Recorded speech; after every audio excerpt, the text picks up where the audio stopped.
الحمد لله رب العالمين والعاقبة للمتقين والصلاة والسلام على خاتم الأنبياء والمرسلين أما بعد فأعوذ بالله من الشيطان الرجيم بسم الله الرحمن الرحيم قال الله تبارك وتعالى في كلامه المجيد والفرقان الحميد إنما يخشى الله من عباده العلماء صدق الله مولانا العظيم إن الله وملائكته يصلون على النبي يا أيها الذين آمنوا صلوا عليه وسلموا تسليما وأعوذ بالله من الصلاة والسلام عليك يا رسول الله وعلى آلك وصحبه الصلاة والسلام عليك يا نبي الله وعلى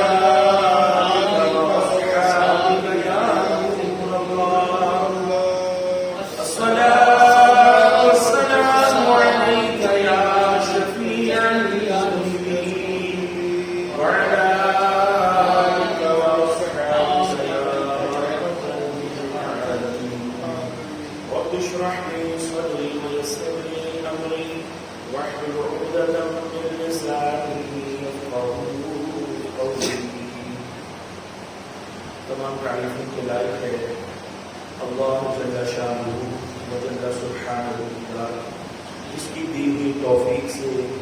اس کے گناہگار بندے اس کی بارگاہ میں سر بسجود ہونے کے لیے حاضر ہیں اللہ کریم ہماری حاضری کو قبول فرمائے اور ہم سب کے لیے نجات اور بخشش کا ذریعہ بنائے بے حد و بے حساب درود و سلام و انوار اللہ کے محبوب علیہ السلام کی ذات پر آپ کی آل پر آپ کے اصحاب پر اور آپ کے طہارات محمدین رضوان اللہ تعالی علیہم اجمعین آمین عزیزان محترم یہ ماہ سفر مظفر اپنے اختتام کے قریب ہے اور اس ماہ سفر مظفر کی 25 تاریخ کو امام اہل سنت مجدد دین ملت پروانہ شمع رسالت الحافظ القاری المفتی مفسر قرآن شارح احادیث مبارکہ امام احمد اللہ خان حاضر بریلوی رحمۃ اللہ تعالی علیہ کا یوم عرس ہے جو کہ شاہان رسول صلی اللہ علیہ وسلم نے عقیدت اور احترام سے منایا اعلیٰ حضرت امام اہل سنت ان کی تعلیمات کوئی انوکھی اور جداگانہ اور اسلاف سے اکابرین جو ہے ان سے ہٹ کر نہیں تھی انہوں نے وہی تعلیمات آگے پہنچائی ہیں امت مسلمہ کو جو حضور صلی اللہ علیہ وآلہ وسلم کے سینہ مبارکہ سے صحابہ کرام کے سینہ میں منتقل ہوئی صحابہ کرام سے تابعین اور سلسلہ چلتے چلتے یہ آج جو ہے وہ ہم تک پہنچا ہے امام اہل سنت ہندوستان کے ایک شہر بریلی شریف اسے شریف کہنا چاہیے کہ شرافت والا ہے ہر وہ چیز ہر وہ مقام جس کو اللہ نے شرف بخشا ہے اس کو شریف جو ہے وہ کہا جا سکتا ہے اور علماء نے فرمایا کہ اس کو کہنا چاہیے تو بریلوی الگ سے کوئی مسلک نہیں ہے بریلوی تعلیمات بریلوی مسلک اعلیٰ حضرت یہ کوئی کسی فرد کے ساتھ جڑا ہوا ہو کہ اس فرد نے آ کر اپنے بڑوں کو چھوڑ کر قرآن کو چھوڑ کر حدیث کو چھوڑ کر کوئی اپنے نظریات پیش کیے ہوں جو اکابرین سے بھی میچ نہ کرتے ہوں ان کے ساتھ بھی اس کی کوئی موافقت نہ ہو کوئی اس کے ساتھ مساوات نہ ہو، یعنی ہٹ کر بالکل نظریات پیش کیے ہوں، ایسا نہیں ہے، ایسا نہیں ہے، بلکہ اعلیٰ حضرت ان کو امام احمد رضا خان رحمۃ اللہ تعالی علیہ کو اعلیٰ حضرت بھی کہا جاتا ہے، یعنی اپنے دور کے تمام علماء کرام اور یعنی اس کے بعد بھی جو اب تک 100 سال گزر چکے ہیں،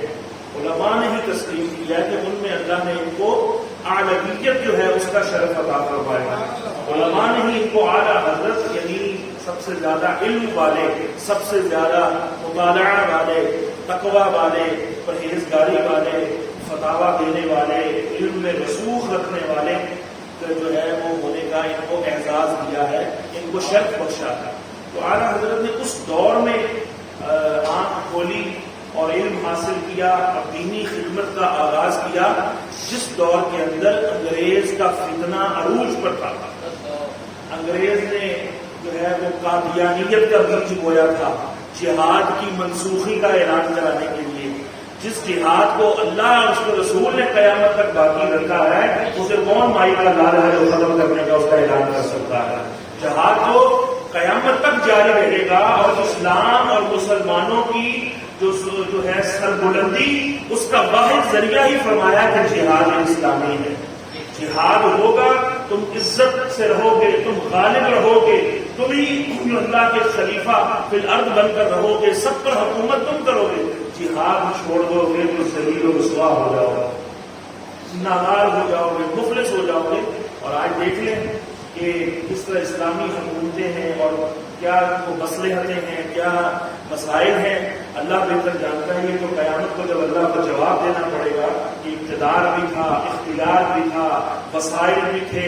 اور جناب پھر بھی اپنے مسلمانوں کو جو دنیا کے مختلف جو ہے خطوں کے اندر کاٹے جا رہے تھے، مسلمان بچیوں کی عصمتیں پامال ہو رہی تھی، بچوں کو زندہ جلایا جا رہا تھا، اور ایسے مسلمان جو حکمران ایسی جو ہے وہ تمام وسائل رکھنے والی مسلم امت جو ہے وہ ان کو بچا نہ سکی، اور اپنی عیش پوشیوں اور اپنی تماشبینیوں اور اپنی عیاشیوں کے اندر غرق رہی، اور اس طرح سے جو ہے خون مسلم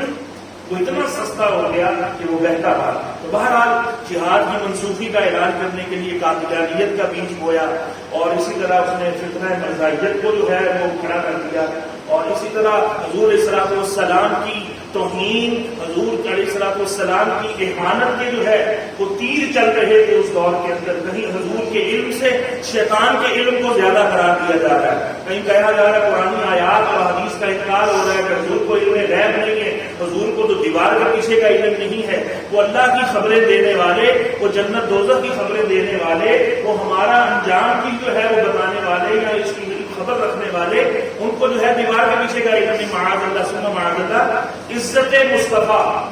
تعظیم مصطفیٰ صلی اللہ علیہ وسلم سینوں سے نکالنے کے جو ہے اس وقت مشتر چلائے جا رہے تھے، اور کہیں پر کچھ کہیں پر کچھ، اتنی یعنی گستاخیاں اور بے باکیاں جو ہے اس کے فتنے جو ہے وہ جاری و ساری تھے۔ اسی دور کے اندر اعلیٰ حضرت رحمۃ المرتبہ نے جو ہے وہ علم حاصل کیا، آنکھ کھولی، علم حاصل کیا، تربیت حاصل کی، اور دینی خدمات کا، دینی خدمت کا فریضہ سر انجام دیا، اور ان باطل فتنوں کی سرکوبی اپنے علماء کے نقش قدم پر چلتے ہوئے، اپنے والد محترم، اپنے دادا و نانا جو کہ خود بھی علماء دین تھے، ان کے نقش قدم پر چلتے ہوئے وہی عقائد اہل سنت و جماعت، صحابہ کے عقائد، تابعین کے عقائد، تبع تابعین کے عقائد، وہی آگے بیان کرنا شروع کیے، اور اس قدر جو ہے شدت کے ساتھ، محنت کے ساتھ، مشقت کے ساتھ، شب و روز ایک کرتے ہوئے، کسی چیز کی پرواہ نہ کرتے ہوئے آپ نے اتنی تبلیغ فرمائی، اتنا جو ہے ان کا قدموں کا سد باب فرمایا، تو تمام جو تعلیمات اسلامیہ تھیں وہ اعلیٰ حضرت کے وہ شہر کے ساتھ ہی منسوب ہو گئی، کہ گویا کہ تعلیمات کا نام ہی بریلوی مسلک یا اعلیٰ حضرت کا مسلک اعلیٰ حضرت جو ہے اس کا نام جو ہے اس کو دے دیا گیا، وگرنہ بریلوی کوئی جو ہے وہ مسلک علیحدہ سے نہیں ہے، کیونکہ ہمارے امام بریلی کے رہنے والے تھے، اور انہوں نے اتنی خدمات دی، ان فتنوں کو اتنا بے نقاب کیا کہ وہ فتنوں کے آگے بند باندھا گیا، اور جناب جن کی یعنی علماء حرمین شریفین کو یہ مسائل لے کر بھیجے. وہ گستاخانہ جو عبارات کتابوں کے اندر چھاپی گئی تو علماء مکہ اور مدینہ جو اس وقت کے تھے مفتیان کرام انہوں نے جو ہے ان کا رد فرمایا اور ان کی تکفیر کے فتوے دیے. اعلیٰ حضرت خود سے کچھ نہیں ایسا جو ہے وہ نیا کر دیا کہ جو اسلاف سے نہ ملتا ہو، اپنے اکابرین سے بھی ہٹ کر ہو، قرآن و سنت کے بھی کوئی مخالف چیز ہو یا ایسی کوئی تعلیم ہو، ایسا ہرگز نہیں ہے. وہی تعلیمات آگے پہنچائی اتنے اعلیٰ طریقے سے اس کی تبلیغ فرمائی کہ وہ تعلیمات، ان تعلیمات پر عمل کرنے والے، ان تعلیمات کی تبلیغ کرنے والے اعلیٰ حضرت کے ساتھ ان کا تعلق جڑا. اور چونکہ اعلیٰ حضرت کا تعلق بریلی شہر سے تھا تو گویا ان کو ماننے والے، ان عقائد کو فالو کرنے والے کو ہی مسلک اعلیٰ حضرت اور بریلی مسلک والے کہہ دیا گیا. وگرنہ ہم الحمدللہ اہل سنت و جماعت ہیں اور ہر بریلوی سنی ہوگا، لیکن ہر سنی بریلوی بھی ہو ایسا نہیں ہے. بعض لوگ اعلیٰ حضرت عظیم المرتبہ جو ہے وہ ان کو پسند نہیں کرتے یا ان کا نام لینا پسند نہیں کرتے معاذ اللہ، یا اشاروں کے نایوں سے ہی کام لیتے ہیں. پتہ نہیں ان کی کیا جو ہے وہ باطنی حالات کیا ہیں کہ ان کو جو ہے ایسا کرنا پڑتا ہے. تو بہرحال چاند کی طرف دیکھ کر کوئی بھونکے یا کوئی تھوکے یا اس کے خلاف کوئی بات کرے یا اس کی کوئی پرواہ نہ کرے یا اس کی اہمیت کو نہ مانے تو چاند کو کوئی فرق نہیں پڑتا. اعلیٰ حضرت عظیم المرتبہ اتنی بڑی علمی شخصیت ہے، لوگ سمجھتے ہیں شاید وہ نعت خواں تھے، کیونکہ اسٹیجوں کے اوپر مذہبی محفل کے اندر نعت خواں ان کا کلام پڑھتے ہیں تو خیر اعلیٰ حضرت شاید شاعر تھے خالی. بات سمجھتے ہیں کہ اعلیٰ حضرت جو ہے وہ جو بد مسلکوں نے، بد مذہبوں نے جو پروپیگنڈا کیا ہے کہ یہ بریلوی جو ہیں یہ تو قبر پرست ہیں، یہ قبروں کو پوجنے والے ہیں، یہ تو جو ہے پیروں کو سجدے کرنے والے ہیں، یہ ان کے علاوہ ان کو کچھ بھی نہیں آتا جاتا. تو یہ ان کا زبانی دعویٰ ہے، جھوٹ پر مبنی دعویٰ ہے، بہتانات پر مبنی دعویٰ ہے. دل کے کانوں سے یہ باتیں سنی آپ نے. یہ کیا ہے؟ بہتانوں پر اور الزامات پر اور بدگمانیوں پر مبنی ان کا یہ دعویٰ ہے. یہ کیسے؟ اب میں نے بھی ایک دعویٰ کر دیا کہ ان کا دعویٰ کیا ہے؟ غلط ہے. کیسے؟ میرے دعوے کی دلیل کیا ہے؟ میرے دعوے کی دلیل اعلیٰ حضرت کے لکھے ہوئے فتاوی جات 22,000 صفحات پر جو لکھے ہوئے ہیں ان کا فتاوی جات. اس دعوے کی دلیل ایک تقریر نہیں ہے، 2 منٹ کی تقریر یا 5 منٹ کی تقریر نہیں ہے، نہ ہی 10 منٹ کے اندر 20 منٹ کے اندر اعلیٰ حضرت کی جو ہے شخصیت کا احاطہ ہو سکتا ہے یا کما حقہ سے بیان کیا جا سکتا ہے، لیکن بتایا ضرور جا سکتا ہے اجمالی طور پر کہ اعلیٰ حضرت کیا تھے. دیکھیں کسی بھی مسلک کی ترجمانی یا عکاس یا اس مسلک کا ترجمان جو ہے وہ کیا ہوتا ہے؟ اس کا لٹریچر ہے. سب سے پہلے علماء بھی اگلے درجے میں آتے ہیں. اس کا لٹریچر تو بدل نہیں سکتا. عالم تو کہہ کر یا مقرر یا مبلغ تو کہہ کر اپنی بات سے پھسل بھی سکتا ہے، لیکن آج تو پھسلنا بھی آسان نہیں ہے کہ کیمرے کی آنکھ سب کچھ ریکارڈ کر لیتی ہے. کیمرے کی آنکھ سب کچھ ریکارڈ کرتی ہے. تو بہرحال اعلیٰ حضرت نے جو لکھا، اعلیٰ حضرت نے جو تعلیمات آگے ہمیں پہنچائیں وہ اس دعوے کی دلیل ہے کہ اعلیٰ حضرت جو ہے وہ قبروں کی پوجا کروانے والے تھے معاذ اللہ ثم معاذ اللہ، یا ان قبروں کو ہاتھ لگانے کو بھی بے ادبی کہنے والے تھے. یہ بھی میں کچھ آپ سے عرض کرتا ہوں تو آپ حیران ہوں گے. بہرحال اعلیٰ حضرت عظیم المرتبہ رحمۃ اللہ علیہ